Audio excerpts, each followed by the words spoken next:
international, désormais, vous êtes bien servi sur GMS FM. Tous les dimanches, un plateau de discussion avec un homme politique vous est offert sur la 89.3, la radio de la paix et de l'amour. Vous êtes acteur politique de tous bords, votre place est dans l'émission Vision Croisée. Tous les dimanches, de 11h à 12h sur GMS FM et sur toutes les plateformes du groupe Média du Sud. GMS FM 89 vous est offert sur la 89.3, la radio de la paix et de l'amour. Vous êtes acteur politique de tous bords, votre place est dans l'émission Vision Croisée. Tous les dimanches, de 11h à 12h sur GMS FM et sur toutes les plateformes du groupe Média du Sud. GMS FM 89.3. Mesdames, Messieurs, merci de votre fidélité. Merci de nous accorder votre confiance sur la 89.3 FM pour cette émission politique intitulée Vision Croisée. Et nous avons le plaisir ce dimanche de recevoir dans nos studios M. Abdou Khadre Gassama. Abdou Khadre, bonjour. Bonjour, Cheikh. Voilà, Abdou Khadre, je rappelle que vous êtes responsable politique au sein de AJ-PADS. Tout à fait. C'est cela? Je suis le coordonnateur, je suis le président, le secrétaire général de la fédération AJ-PADS de Ziguinchor. Je suis conseiller municipal et je suis membre de la commission environnement et gestion des ressources naturelles au niveau de la commune de Ziguinchor. Très bien. Vous êtes de AJ. Quand on parle de AJ, il y a plusieurs AJ. Hein? De quel AJ il s'agit? Non. Il n'y a qu'un seul AJ-PADS. Il y a un seul AJ-PADS dont le secrétaire général est Mamadou Diop Decroix. Il y a un autre AJ authentique, AJ-PADS authentique. Il y a toujours PADS. Voilà, donc qui est dirigé par Landry Savané, l'ancien secrétaire général de AJ-PADS. Donc vous êtes né récemment, vous? Non, pas du tout. Pas du tout. C'est AJ authentique qui est né récemment. Comment AJ authentique oui, authentique et récemment, ça pose problème? Non. Lorsque vous me parlez d'AJ authentique, oui. Vous reconnaissez que c'est authentique? Non, c'est juste une appellation. C'est à l'image du Parti socialiste authentique de Sékou Touré. N'est-ce pas? Qui réclame l'authenticité. Qui réclame l'authenticité, oui. Mais l'authenticité, le cycle, le récépissé, tout, c'est AJ-PADS, dont moi je suis membre. Oui.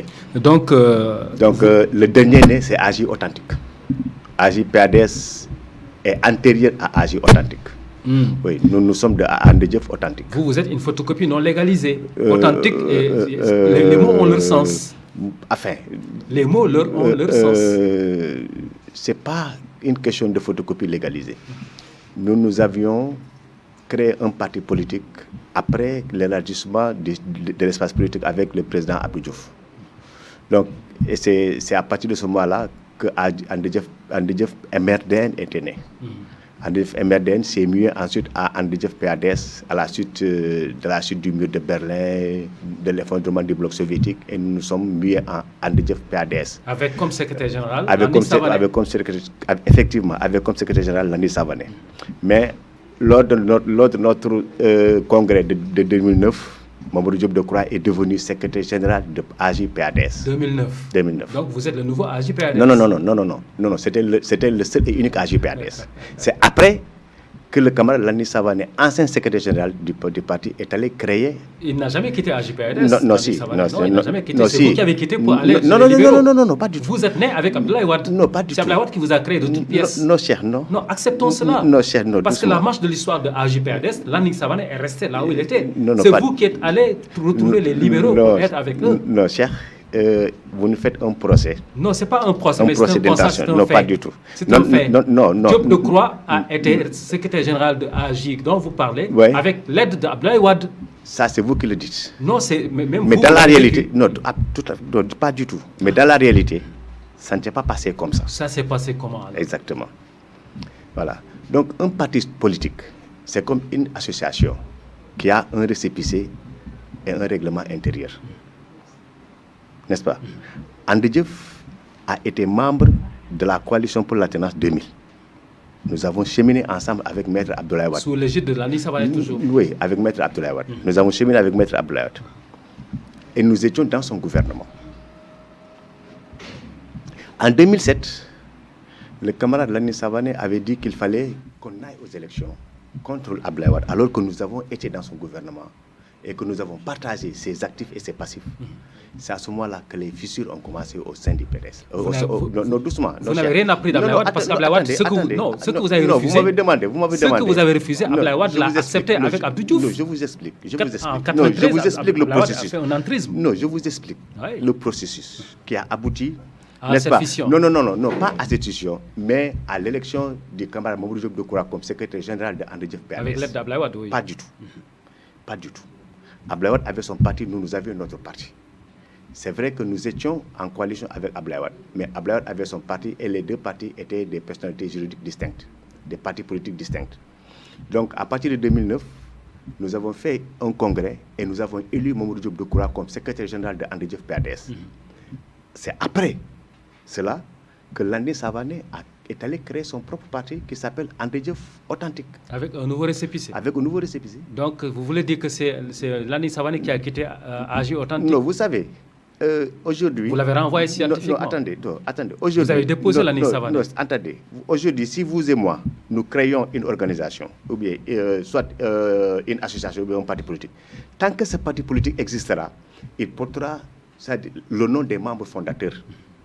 Et maintenant, quand on fait un congrès ou bien une assemblée générale extraordinaire de renouvellement, c'est à ce moment-là qu'on adresse une correspondance aux autorités compétentes pour les dire que lors de cette rencontre, il y a eu une assemblée générale de renouvellement et que désormais, c'est M.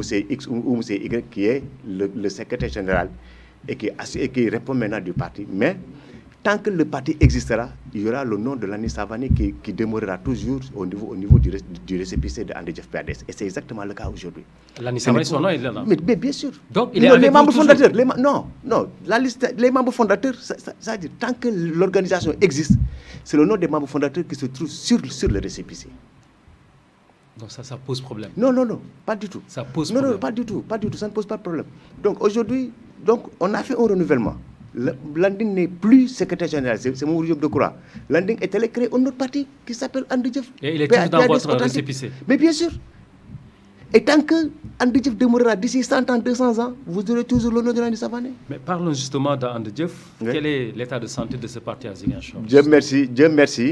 Dieu merci, nous nous battons tous les jours. On ne vous entend pas. Pour implanter, massifier, et pourtant nous sommes là. On ne vous sent pas, on ne vous voit pas, on ne vous entend pas. Peut-être, c'est vrai que c'est la première fois que Génération FM nous invite. GMS, pardon. C'est la première fois que GMS nous invite.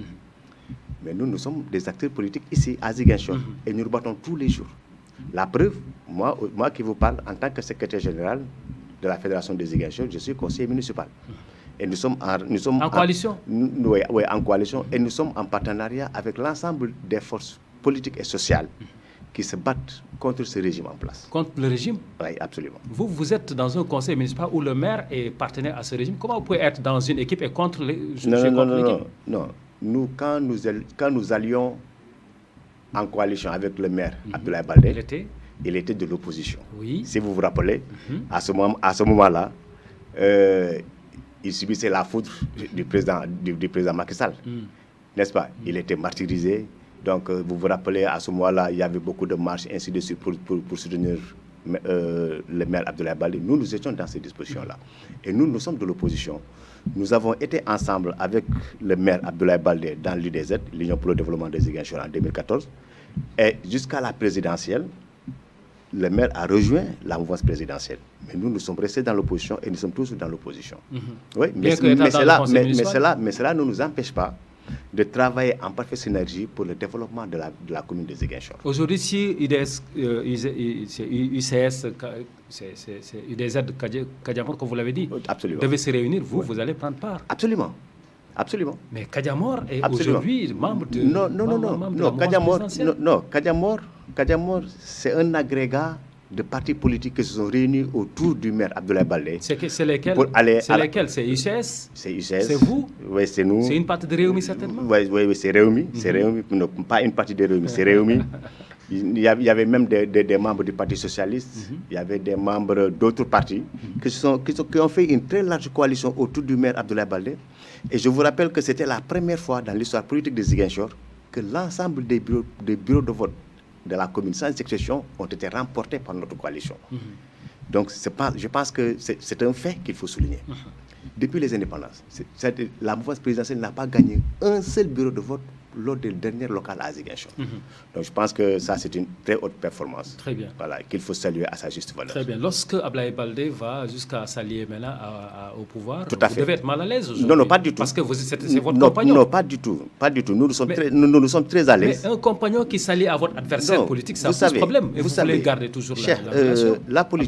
La politique, elle évolue en fonction des réalités du moment. Nous étions avec le maire Abdoulaye Baldé. Et vous l'êtes toujours. En 2014. Aujourd'hui, l'aide de la mouvance présidentielle, nous sommes foncièrement contre la mouvance présidentielle. Vous allez compliquer son travail parce que votre objectif, il ne pourra pas réussir avec vous. Non. Pourquoi? Pourquoi? Parce vous êtes contre sa politique. Non.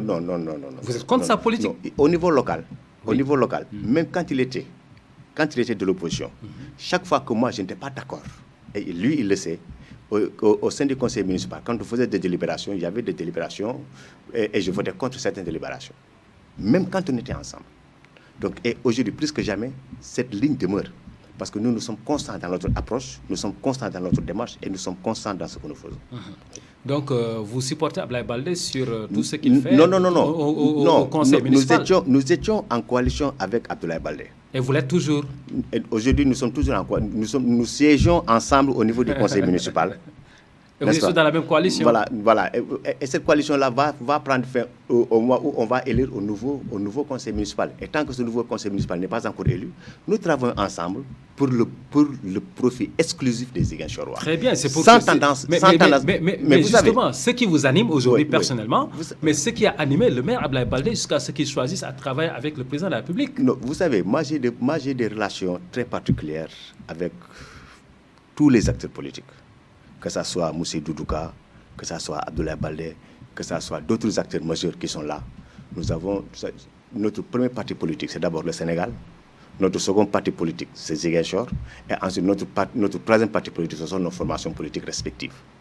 Donc, tout ce qu'on met en avant et qui va dans l'intérêt de Ziguinchor et du Sénégal, à ce moment-là, nous retrouvons parfaitement. Même s'il faut s'allier au pouvoir pour l'intérêt des Ziguinchor? Non, pas s'allier au pouvoir. Quand le pouvoir met en place une bonne politique, nous l'accompagnons. Absolument. Bien. Ça, c'est républicain. Mais nous sommes des républicains. Nous sommes des républicains. Et je pense qu'à ce niveau-là, mon frère Doudouka ne me démentira pas. N'est-ce pas? Le maire ne me démentira pas. Et tous ceux qui me connaissent ne me démentiront pas. Abdou Khadre, les gens ont beaucoup parlé des bisbilles entre Lani Savané et Diop Decroix, qui était son numéro 2. Oui.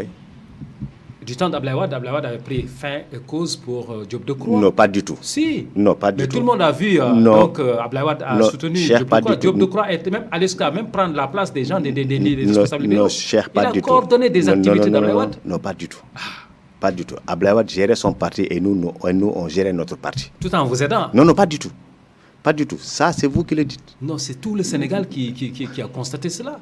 Mais comment? C'est tout le Sénégal qui a constaté qu'en ce moment, votre allié principal, c'était Diop Decroix, ce n'est pas Lani Savané. Non, mais nous sommes... C'était Diop Decroix, ce n'était pas Lani Savané. Nous sommes un parti politique. Nous sommes un parti politique qui a son statut et son règlement intérieur, qui disait que c'est le secrétaire général du parti qui convoque le congrès et à défaut, les 3/4 des responsables des fédérations départementales. Si vous vous rappelez, le camarade Mohamedou Daf de Guédiawaye avait demandé aux différentes fédérations de se prononcer sur la tenue ou non du congrès. Sur les 45 fédérations, parce que dans chaque département, il y a une fédération. Sur les 45 fédérations, 38 avaient donné leur accord pour la tenue du congrès. 38 sur 45. Donc le quorum était largement atteint. On a invité les autorités compétentes pour venir constater de visu la régularité. Comment estimez-vous le poids de AJ à Ziguinchor? Vous savez, c'est important. Oui, nous sommes sortis. Très bien. Nous sommes sortis d'une scission. Il faut le dire. Et ça a impacté négativement sur le parti. Ça, vous le savez. La scission n'a jamais été une chose facile pour un parti politique. Ça a affaibli un parti. Donc, Andedjev s'est disloqué en 3 entités. Il y avait Yono Askanui. Il y avait Andedjev PADS. Et il y avait Andedjev PADS authentique de Lani Savané. Donc, Andedjev s'est divisé en 3 parties. Chemin faisant, nous avons essayé autant que faire se peut de reconstruire notre parti en gardant notre identité, nos idéaux et nos valeurs. Et jusqu'à présent, Ce sont ces idéaux et ces valeurs que nous continuons à exercer et à perpétuer pour les transmettre demain aux générations futures.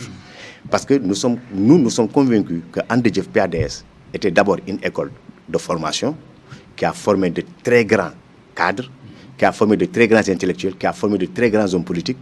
Mimi Touré est passé par là, Macky Sall est passé par là, Aliou Sall est passé par là, beaucoup de gens sont passés par là. Donc c'est une très grande école, n'est-ce pas, qui a formé de très grands acteurs politiques.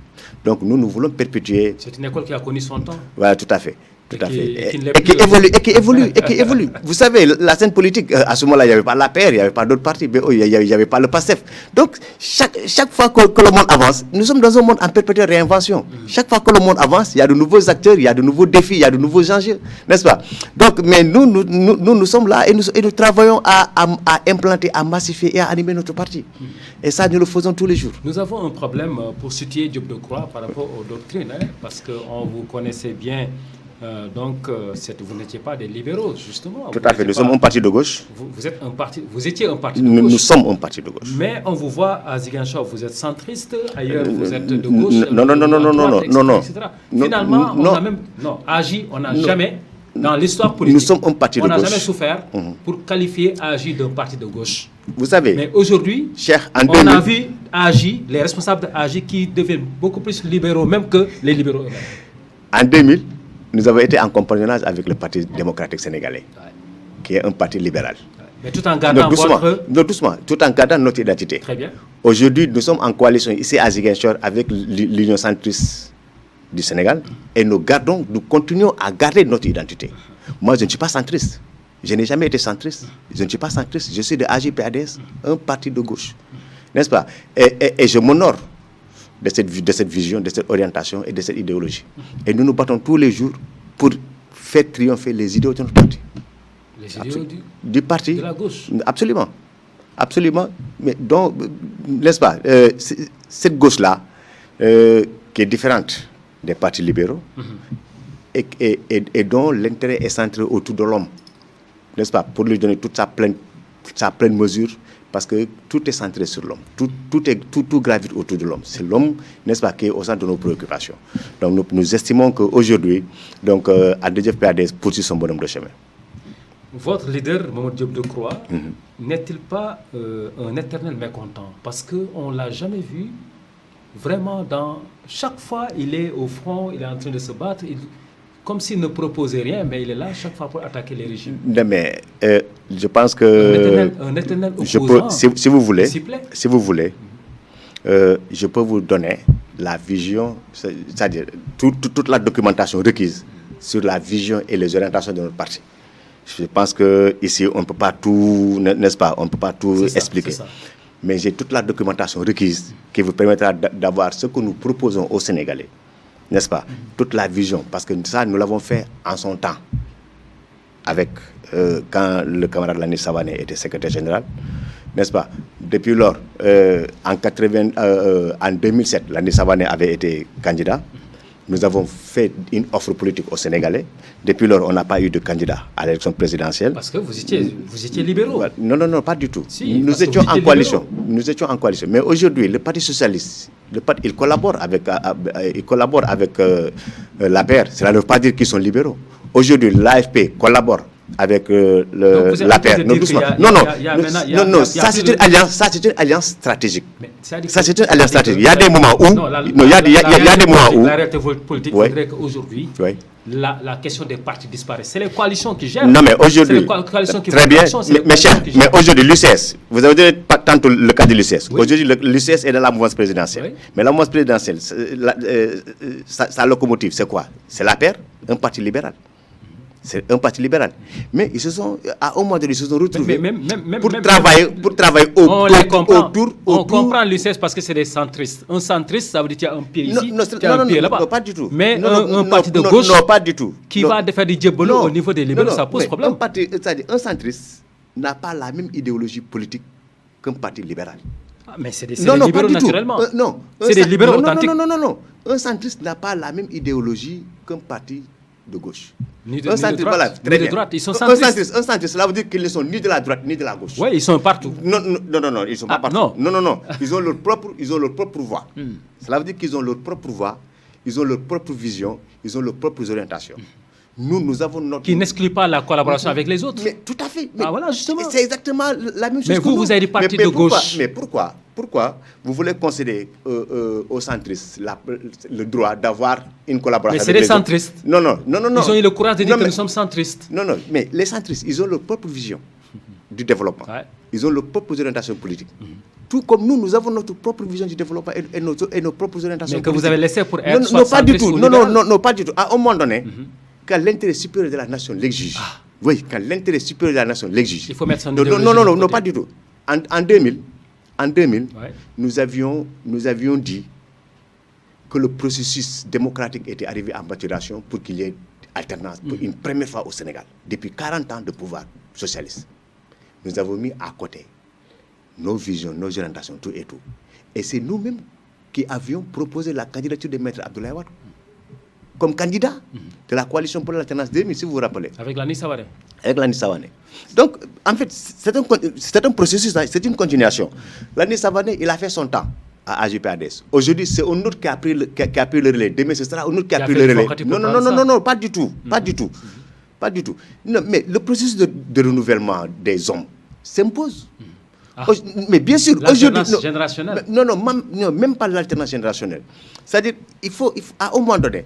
Mais aujourd'hui, moi, je considère que, par exemple, quelqu'un comme Alpha Condé, sa mission historique est terminée. Non, ça, on y reviendra. Alpha Condé, il faut le laisser tranquille de l'autre côté. Est-ce que je vous donne un exemple? Il faut le laisser de l'autre côté. On a un tel exemple au Sénégal. Donc, en 2009, nous avions estimé que la mission historique de camarade Lani Savané était terminée à la tête du parti.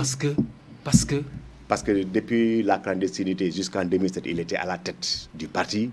Nous avons connu beaucoup de départs, beaucoup de problèmes, n'est-ce pas? Ainsi de suite. Nous avions fait un renouvellement du personnel politique, de la direction, et nous avons mis en place un nouveau secrétaire général. Demain, si on estime que le mois est venu de changer, on va changer. Et vous pensez que Diop Decroix est nouveau? Non, mais... Vous pensez que Diop Decroix est nouveau? On ne pense pas. On ne pense pas. Mais un secrétaire général, c'est un secrétaire général. C'est la tête, c'est la face visible du parti. N'est-ce pas? Lani Savané était le secrétaire général. À un moment donné, nous avons fait une alternance. Est-ce qu'on peut s'attendre un jour au retrouvailles Lani Savané, Diop Decroix, les amis de l'autre tendance que vous appeliez tout à l'heure, le mouvement? Notre souhait, c'est que c'est toute la gauche sénégalaise qui se retrouve. C'est pas seulement Lani Savané ou Diop Decroix. Que ça soit l'ALD, que ça soit le PIT, que ça soit Andedjaf. Tous les partis de gauche. Que tous les partis de gauche se retrouvent. Mais aujourd'hui, si vous prenez le cas du RND, de Cheikh Anta Diop, ils ont pratiquement 2 secrétaires généraux. Il y a Diallo Diop, il y a Madior Diouf. N'est-ce pas? Bon, si vous allez au Parti Socialiste, il y a Souti Touré et le Parti Socialiste de Tanor. Ainsi de suite. Donc, agit même chose. Agit même chose. Donc, au fur et à mesure qu'on avancera, vous allez voir qu'il y aura des scissions. Parce que tout simplement, au Sénégal, c'est des questions d'intérêt. Ils ont perdu les idéologies. Non, pas une question d'intérêt. Non, intérêt personnel. Attendez, mais cher, je vous donne un exemple. C'est-à-dire, ce que je vous dis est valable aussi bien au niveau politique que social. Vous prenez le mouvement syndical. Mais Madame Bassok, elle est toujours secrétaire générale de l'UNSAS. Ouais. Mais si vous vous rappelez, dans les années 90, Madame Bassok était secrétaire générale de l'UNSAS. 90, ça fait bientôt 40 ans à la tête du... Oui, mais justement, on est d'accord. C'est pourquoi l'alternance générationnelle, elle est importante pour tout le monde. Pas générationnelle. Ah, mais c'est quoi? Non. Moi, je dis, ce n'est pas seulement générationnel, mais il faut que ça soit un saut qualitatif. À un moment donné, il faut savoir partir à temps et laisser aux autres le soin. Et vous le dites pour Diop Decroix aussi. Mais bien sûr. Decroix, demain, il partira, c'est clair. Non, pourquoi demain? Demain, il partira. Ce qu'on ne comprend pas, pourquoi vous voulez mettre à la retraite Lani Savané et vous pensez que Diop Decroix est une peau neuve qu'il faut encore gérer? C'est la même génération politique. C'est la même génération politique que Lani Savané. Moi, j'aurais accepté qu'un jeune de rien du tout soit là, un Abdou Khadre Gassama qui agit, mais on ne dirait pas autre chose. Non, mais pourquoi pas demain? Pourquoi demain? Pourquoi remettre à demain? Non, attendez. Ce que vous n'avez pas accepté pour Lani Savané, vous l'acceptez pour Diop Decroix? Non, pas du tout. Non, pas du tout. J'ai dit, nous voulons promouvoir l'alternance à la tête de nos institutions, que ce soit à la tête de l'État, à la tête des partis politiques, à la tête des syndicats, que ce soit les forces politiques et sociales, que ce soit l'État, n'importe où, Quelle est la durée du mandat de Diop Decroix? De Diop Decroix. Oui. Donc, normalement, il est éligible pour 2 fois. Voilà. Depuis 2009. Oui, depuis 2009. Ouais. Entre-temps, on a fait 11 ans à la tête de AJ. Attendez, oui, tout à fait. Mais ça s'y trouve. On a fait un congrès. On a fait un congrès, on va faire un deuxième congrès. N'est-ce pas? Donc, mais dans les textes, c'est ce qui est dit. Voilà. Mais il faut respecter les textes. Non, mais absolument. Il faut respecter les textes. Absolument. C'est l'alternance générationnelle. Absolument. Tôt ou tard, ce qui est sûr et certain. C'est tard là qu'on ne veut pas. Tôt ou tard, il partira. C'est à temps qu'il faut le faire. Ok, d'accord. Voilà. Merci beaucoup. En tout cas, Abdou Khadre, c'était important de revenir sur la vie de notre parti. AJ, parce que AJ, vous défendez qu'AJ, même si on vous invite personnellement, mais c'était important. On n'a pas besoin d'inviter APR pour savoir qu'APR existe à Ziguinchor. On n'a pas besoin d'inviter Ablaye Baldé pour savoir qu'il existe à Ziguinchor. Non, mais parce que c'est les mêmes. Mais aujourd'hui, on est obligé de vous chercher parce que tout simplement, on ne vous voit pas. Non, pas chercher, parce que vous savez où vous trouvez, cher. Vous savez où vous trouvez. Je sais, mais bon. Et vous savez que nous sommes acteurs politiques. Nous sommes là, nous nous battons. Mais vous savez, quoi que l'on dise, nous, on fait notre politique sans tambour ni trompette. Absolument. Sans tambour. Non, sans tambour ni trompette. Mais ce qui est sûr, c'est que tous les acteurs politiques majeurs savent que nous existons à Ziguinchor et que nous travaillons à l'implantation, à la massification et à l'animation de notre parti. Depuis quand Diop Decroix a fait une tournée au niveau national? Depuis quelle année? Depuis l'année dernière. L'année dernière. Il est venu à Ziguinchor? Oui, il était là. Sans tambour ni trompette, on ne l'a même pas entendu. Mais il était là. C'est grave. Mais il était là. C'est grave. En décembre. Un secrétaire général national qui descend dans une région où personne n'est au courant, ça pose problème. Non, mais il a choisi de faire ça. C'est une stratégie. Voilà. Non, certains médias l'ont eu. Certains médias l'ont eu. Donc, il était venu l'année dernière et il s'apprête. Il est très probable que la semaine prochaine qu'il soit à Ziguinchor. Il est très probable que la semaine prochaine qu'il soit à Ziguinchor. Et Inch'Allah, cette fois-ci, s'il vient à Ziguinchor, vous serez informé. Merci en tout cas. Je rappelle que notre invité ce matin est Abdou Khadre Gassama, responsable de AJ-PADS au niveau donc de Ziguinchor. Abdou Khadre, si on doit poursuivre le débat, c'est justement ce qui s'est passé avant-hier avec la dissolution du gouvernement du Sénégal. Tout à fait. Est-ce que vous vous attendiez à cela? Oui, je m'attendais un peu à cela. Parce que la presse l'a dit. Non, ce n'est pas que la presse qui l'a dit. En tant qu'acteur politique, votre analyse, sans que la presse vous le dise, c'est vous qui devez informer la presse. Non, attendez. Vous m'avez posé une question. J'ai posé une question. Ok. Mais... La presse avait dit qu'il y avait un remaniement qui était en vue. La presse l'a dit. Tous les jours, la presse le disait. Quand est-ce que ça va avoir lieu, on ne savait pas. Mais on savait qu'il était fort probable, qu'il y avait une très forte probabilité qu'il y ait un remaniement ministériel. Donc tout le monde s'attendait à ce que ce remaniement intervienne. Donc ce n'est pas une surprise. Ce n'est pas une surprise. D'autant plus que ce gouvernement, post-2019, est le gouvernement le plus nul dans l'histoire politique du Sénégal. Qu'est-ce que vous le faites dire? Mais, c'est de par ses performances. Mais j'ai écouté le ministre de la Jeunesse, il y a de cela 3 jours, qui disait qu'il faut en fait réprimer tous ces jeunes qui vont vers l'immigration. C'est très grave. Réprimer? Oui, c'est la répression. C'est qu'il demande qu'il faut réprimer. Les passeurs et autres, il faut réprimer. Donc, c'est cela un manque de vision. Parce que moi, j'estime qu'un ministre, quand les jeunes risquent leur vie dans la mer pour aller de l'autre côté chercher une vie meilleure, c'est parce que tout simplement, ils n'ont pas trouvé de voie chez eux qui leur permet vraiment de vivre dans la dignité. Et je pense que si le ministre avait proposé quelque chose vraiment de consistant, qui permettait à ces jeunes-là de rester et de pouvoir s'accrocher à un espoir, je pense que ces jeunes-là ne vont pas se mettre dans la mer avec l'énergie du désespoir. N'est-ce pas? Et j'ai écouté aussi le ministre Mansour Faye, qui était sur la même longueur d'onde, qu'il faut réprimer. Vous êtes en train de... Non, pas du tout. Mais en tant qu'acteur politique... Non, je ne justifie rien. Je ne relate que ce que j'ai entendu. Oui, c'est le contexte. Non, très bien. Mais si quand des ministres, quand un gouvernement n'est pas en mesure de proposer quelque chose de concret à la jeunesse. Mais qu'est-ce que le président de la République Qu'est-ce que le président de la République avait revenir sur l'immigration classique. Non, doucement. OK, qu'est-ce que le président de la République... Mais moi, je voudrais savoir, en tant qu'homme politique, comment vous analysez le remaniement ministériel de Macky Sall et ensuite la mise en fin des fonctions de Mimi Touré aussi. En fait, le président de la République a mis fin aux fonctions de Mme Mimi Touré.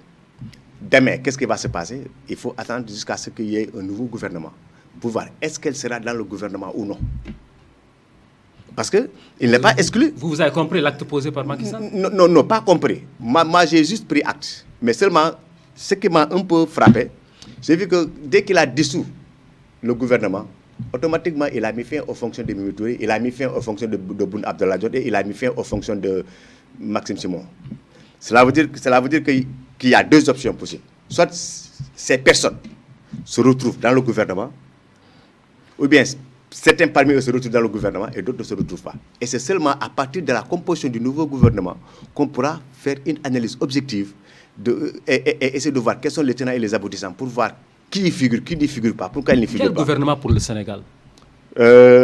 Ça, seul Macky Sall le sait. Non. Non. En tant qu'acteur politique, quel gouvernement pour le Sénégal? Ça, seul Macky Sall le sait.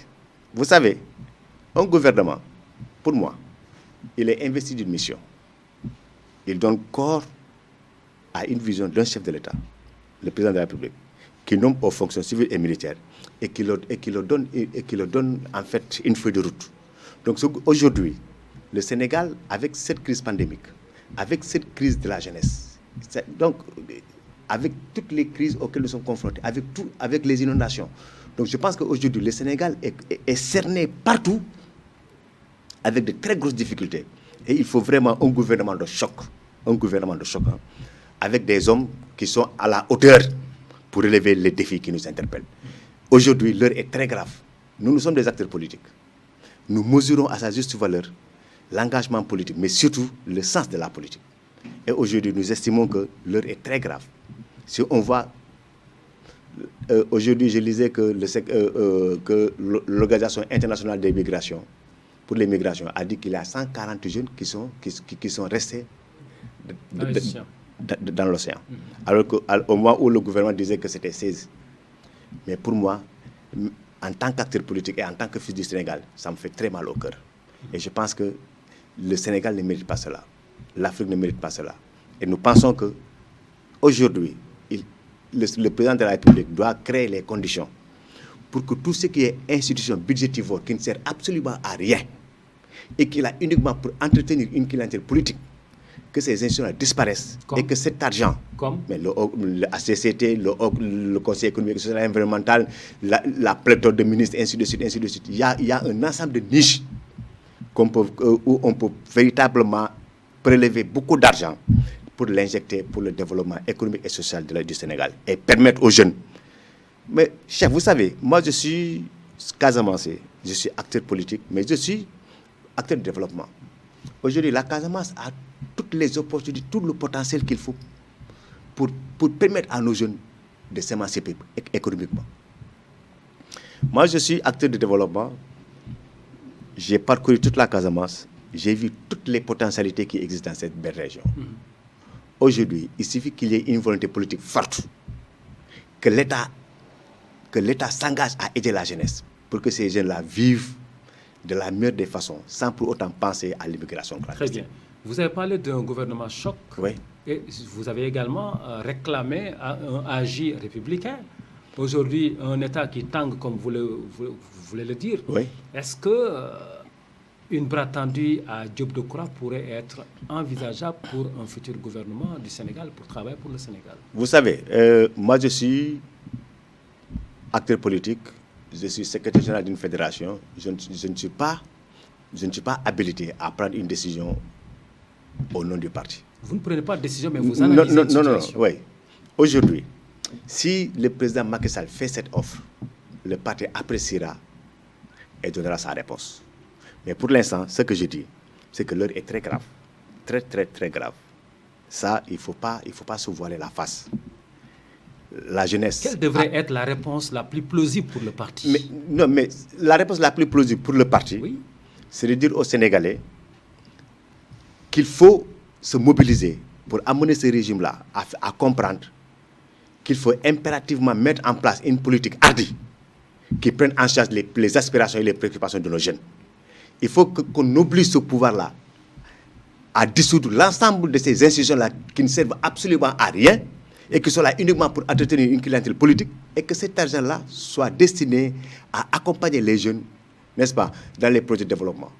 Je pense que c'est la seule voie qui nous permettra de contrôler l'immigration clandestine et de prétendre à l'émergence. Donc, mais cher, attendez. Ne pourrez jamais figurer dans le gouvernement de Macky Sall. Non, en tout cas, pour l'instant, ce n'est pas à l'ordre du jour. Mais cher, mais ça pourrait l'être, attendez, mais cher, c'est pas exclu. Non, cher, doucement. Toutes les forces vives de la nation. Attendez, si vous considérez comme force vive de la nation, est-ce que vous allez cracher sur un ministère que Macky Sall va vous conseiller pour régler le problème? Cher, le président Macky Sall est là depuis 2012. Nous sommes en 2020. Vous savez que la Casamance a traversé une crise armée qui a en fait désintégré, n'est-ce pas, le tissu industriel à Ziguinchor. Mais est-ce que depuis 2012, vous avez vu une seule entreprise qui a émergé ici à Ziguinchor? Mais comment peut-on parler d'émergence sans pour autant penser au tissu, n'est-ce pas, à la relance du tissu industriel? Comment? Mais c'est l'entreprise qui absorbe la main-d'œuvre. Et c'est à partir de cette main-d'œuvre-là que les jeunes pourront avoir un salaire. Vous êtes en train de faire justement donc, un exposé sur ce qui devait être apporté comme solution. J'ai dit. Moi, en politique, je vous dis, vous avez réclamé Diop Decroix comme un homme d'État, comme un républicain. Aujourd'hui, vous acceptez, vous avez peint en noir le Sénégal. On s'arrête pour dire que nous voulons sauver le Sénégal. Non, je n'ai pas peint en noir. Parce que c'est ce que vous avez dit comme ça. Mais aujourd'hui, l'immigration clandestine, ce n'est pas moi qui l'ai peint. Laissez l'immigration clandestine pour l'instant. Abdou Khadre, je veux dire, Mamadou Diop Decroix, dans un gouvernement de Macky Sall, pour sauver le Sénégal, est-ce que vous allez réfléchir 2 fois avant d'y entrer? Non, mais absolument. Nous allons y réfléchir 2 fois avant d'y entrer. Ah bon? Absolument. Vous avez dit que c'est l'intérêt du Sénégal le Sénégal est votre premier parti. S'il faut sauver le Sénégal, il faut réfléchir. Non, mais attendez, cher.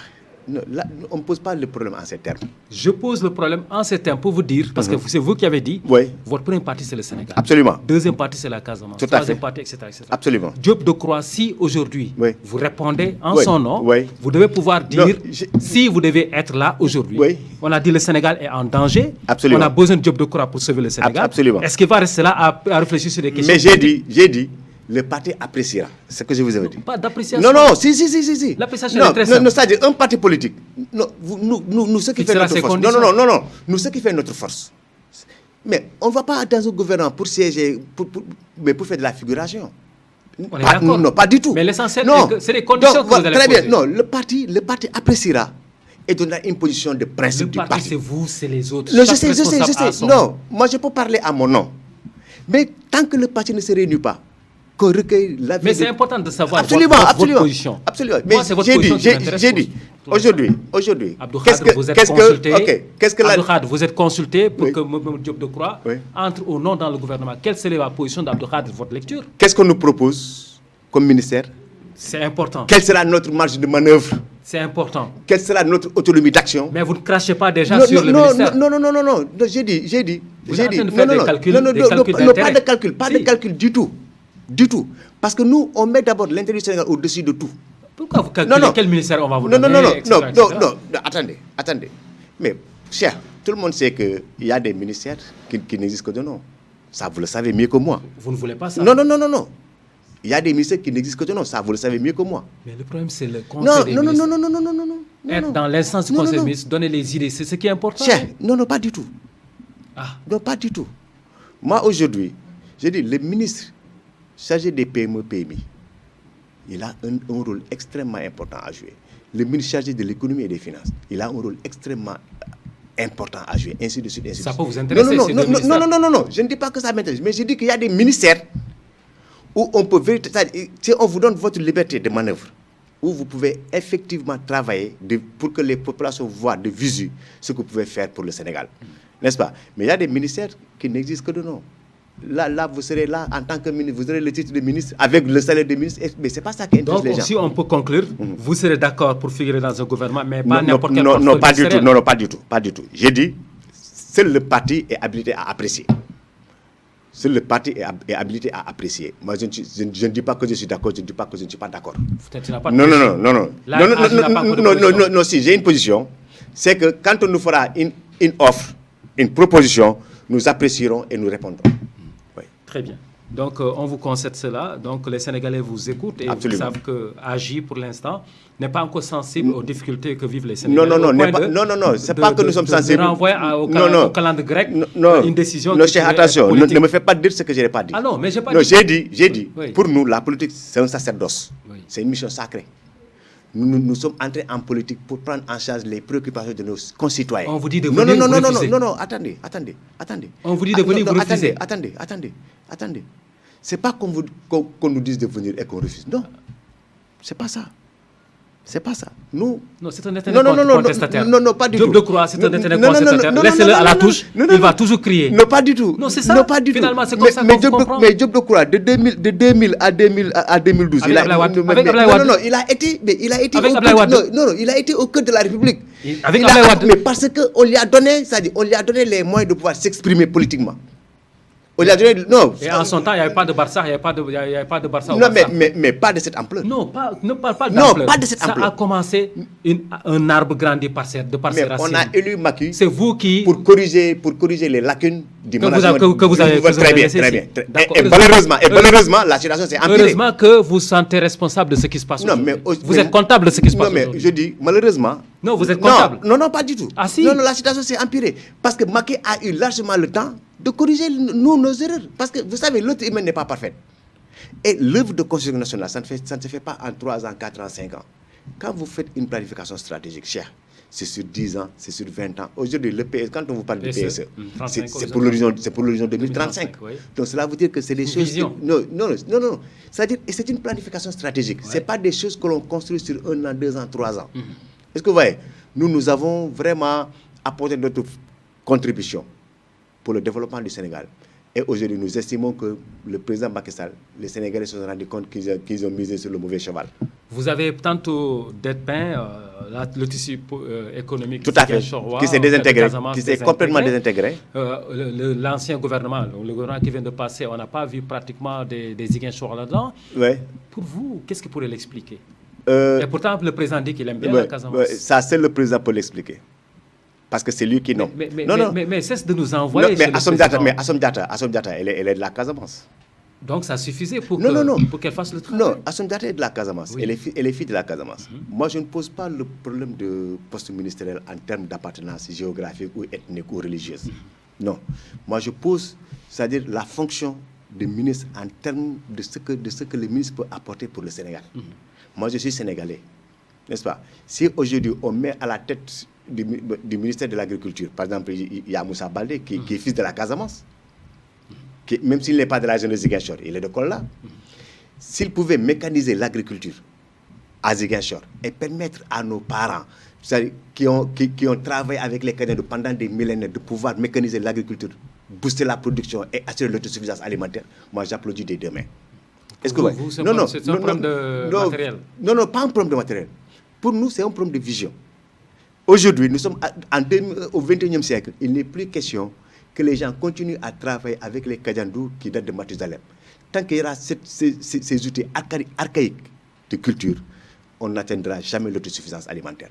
Pour qu'il y ait autosuffisance... Aujourd'hui, la crise pandémique a montré qu'il nous faut aujourd'hui impérativement atteindre l'autosuffisance alimentaire. Parce qu'il y a déjà une réduction de la mobilité.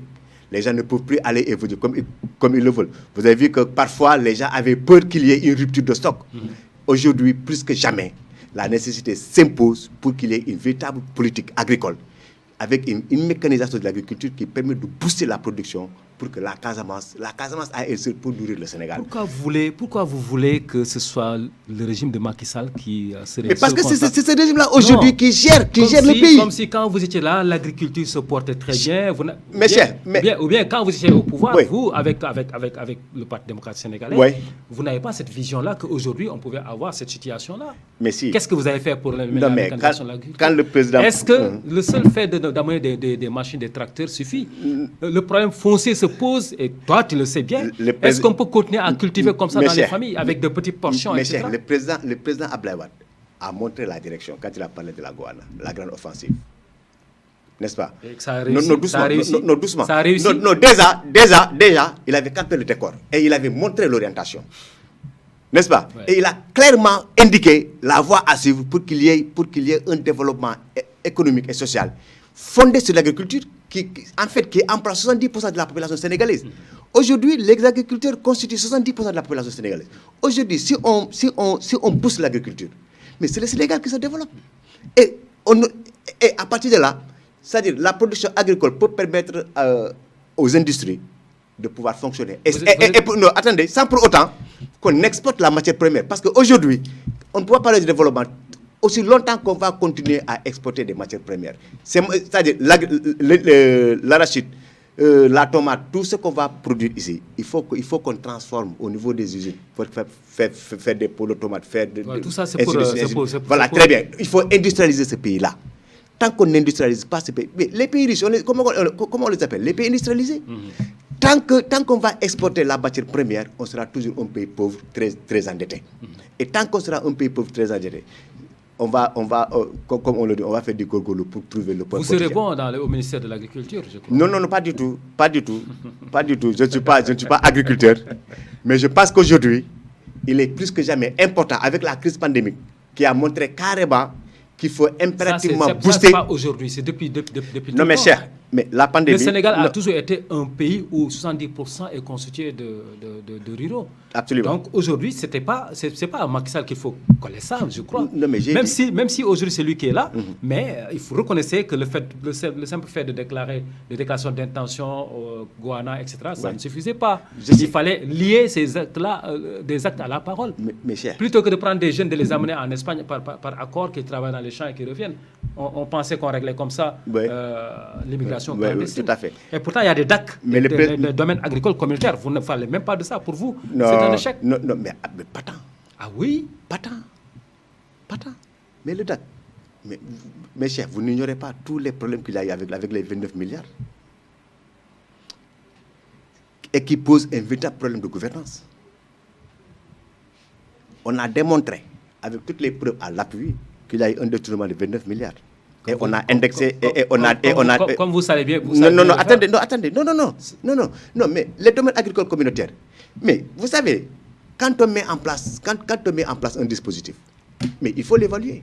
Voilà. Mais vous, est-ce qu'aujourd'hui, vous pouvez me dire de manière concrète, quels sont les accords? Allez dans le CEDU pour vous rendre compte qu'il y a une Non, il ne s'agit pas d'aller dans le CEDU. Cher, non, il ne s'agit pas d'aller dans le CEDU, mais il s'agit de créer les conditions pour que la population sénégalaise soit...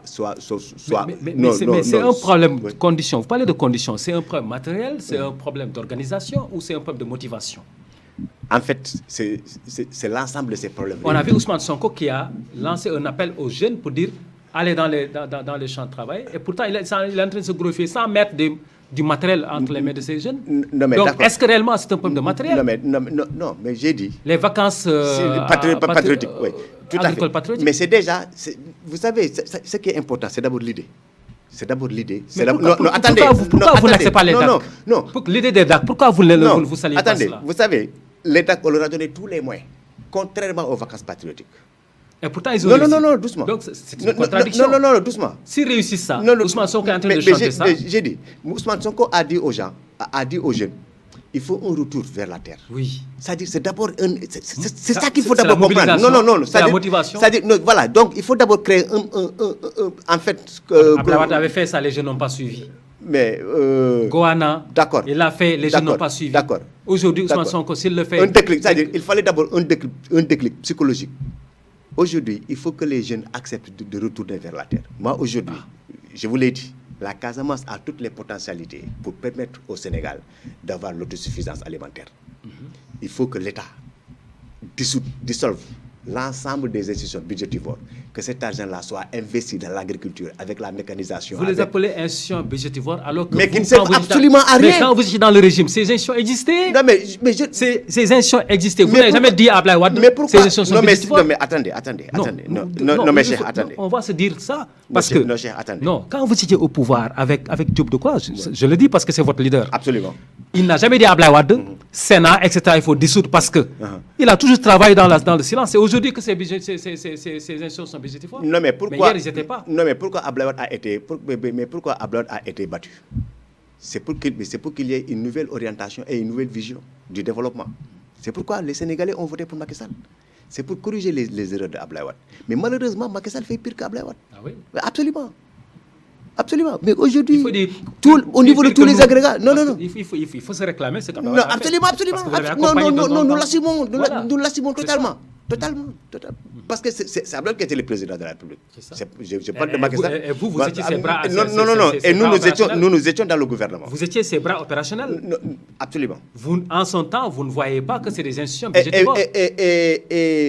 Mamadou Diop Decroix, député, il n'a jamais défendu ça comme c'est des institutions budgétivores. Non, mais... C'est aujourd'hui que vous le dites parce que c'est Macky Sall qui est là. Non, mais les enjeux ne sont pas les mêmes. Ah, cher. Il y a des enjeux qui sont derrière. Mais nous sommes dans un monde en perpétuelle réinvention. Très bien. Ce qu'on a accepté hier, non, pas du tout. Non, les réalités évoluent. Et chaque fois, il faut avoir l'intelligence de s'adapter aux enjeux et au contexte. Aujourd'hui, le Sénégal est assailli de toutes parts.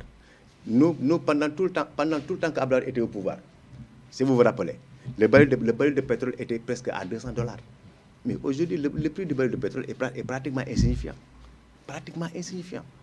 Il y a assez de ressources. Non, doucement. Non, cela veut dire que le contexte n'est pas le même. Est-ce que vous voyez? Aujourd'hui, le prix du baril de pétrole est pratiquement insignifiant. Est-ce que c'était pas une raison de plus pour éliminer ces institutions? Non, vous savez. Non, attendez. Non, est-ce que c'était pas une raison de plus? Oui. Le baril de pétrole coûtait excessivement cher en votre temps. C'était pas une raison de dissoudre les institutions? Mais cher, avec Ablaye Wade, il n'y avait pas le ACCT. Il n'y avait pas 165 députés au Sénégal. Il n'y avait pas une centaine de ministres. Mais aujourd'hui, on a une centaine de ministres. Les ministres délégués, les ministres d'État, et ainsi de suite. Aujourd'hui, on est à presque 100 ministres. Est-ce que vous voyez? Aujourd'hui, la situation est telle que la jeunesse a perdu espoir. Donc aujourd'hui, je pense qu'il faut redonner espoir à ces jeunes-là. Pour redonner espoir à ces jeunes, il faut mobiliser des ressources financières et amener les jeunes à s'orienter vers l'agriculture. Au-delà de l'agriculture, il faut mettre en place un tissu industriel qui permet de transformer cette agriculture pour qu'il y ait véritablement développement. Très bien. Donc, tant qu'il y aura agriculture, industrie, élevage, c'est le tout combiné. Hein? Et je pense que les jeunes trouveront du travail, de l'emploi décent qui leur permettra de gagner dignement leur vie et de rester au Sénégal. Très bien. Oui. Nous allons parler de l'immigration. C'est vrai que vous l'avez touché tout à l'heure, l'immigration clandestine, et vous avez semblé mettre ça sur le dos du gouvernement. Non, pas du tout. Parce que tout simplement, vous excluez tout ce qui est social. Par exemple, le mirage européen, ce que ça représente à l'individu. Il y a des gens même qui ont laissé leur travail ici pour tenter l'immigration clandestine. Mes chers. Comment vous expliquez cela? Mes chers, dernièrement, quand moi j'ai essayé un peu de voir quels sont ceux qui partent, c'est des jeunes la tranche, c'est entre pratiquement 22, 23, 24, 25 jusqu'à 32 ans. Hein. C'est des gens qui n'ont aucun emploi ici. Qui n'ont aucun emploi ici. Vous dénoncez, vous dénoncez l'immigration clandestine, ou bien vous dénoncez l'immigration? Non, moi j'ai dit, le fait que les jeunes quittent chez nous, que ce soit l'immigration ou l'immigration, ce n'est pas ça le problème. Que les jeunes quittent le Sénégal, qui risquent leur vie dans la mer pour aller en Europe, pour chercher du travail. Le problème, c'est la clandestinité.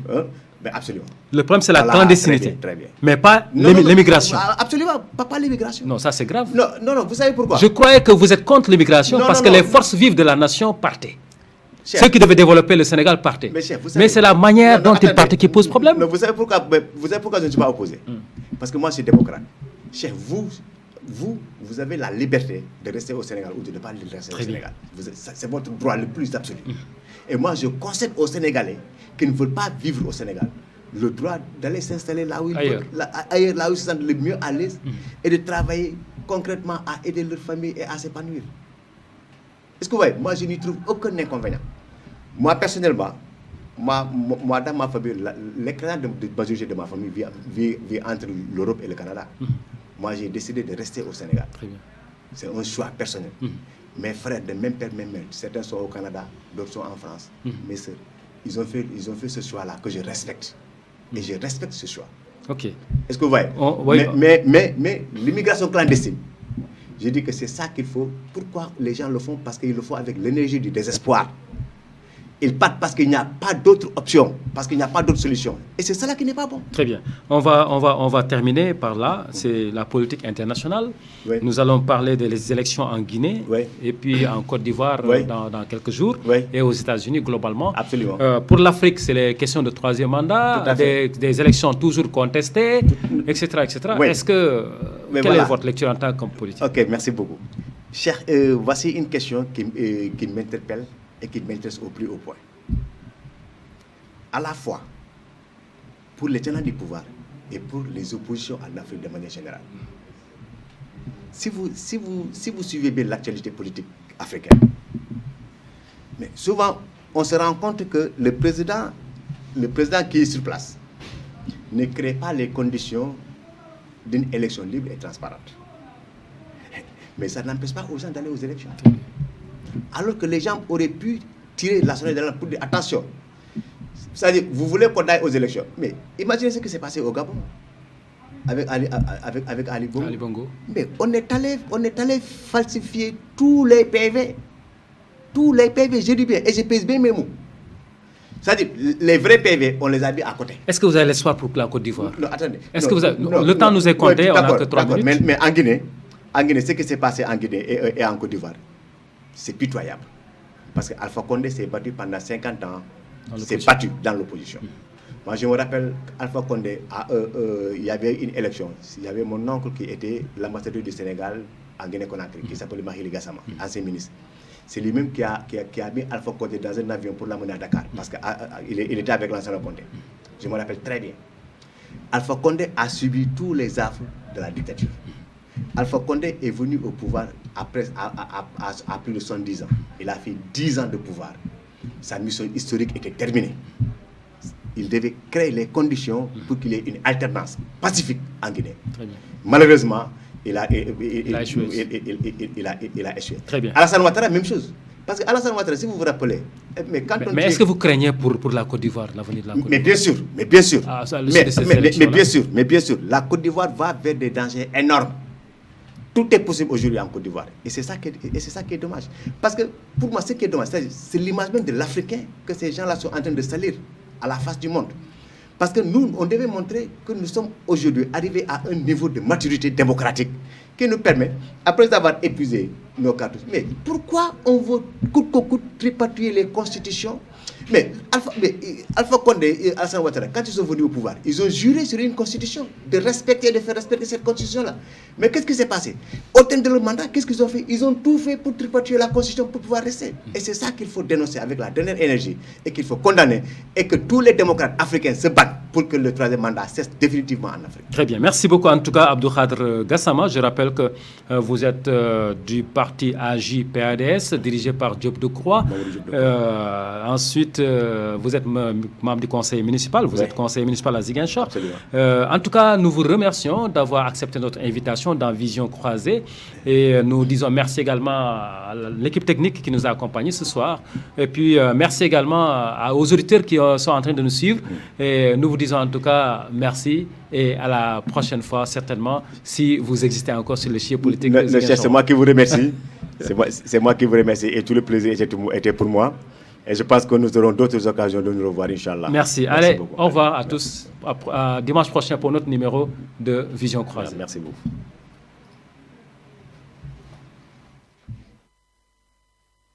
Désormais, vous êtes bien servi sur GMS FM. Tous les dimanches, un plateau de discussion avec un homme politique vous est offert sur la 89.3, la radio de la paix et de l'amour. Vous êtes acteur politique de tous bords, votre place est dans l'émission Vision Croisée. Tous les dimanches, de 11h à 12h sur GMS FM et sur toutes les plateformes du groupe Média du Sud. GMS FM 89.3. Vous vous intéressez à la vie politique?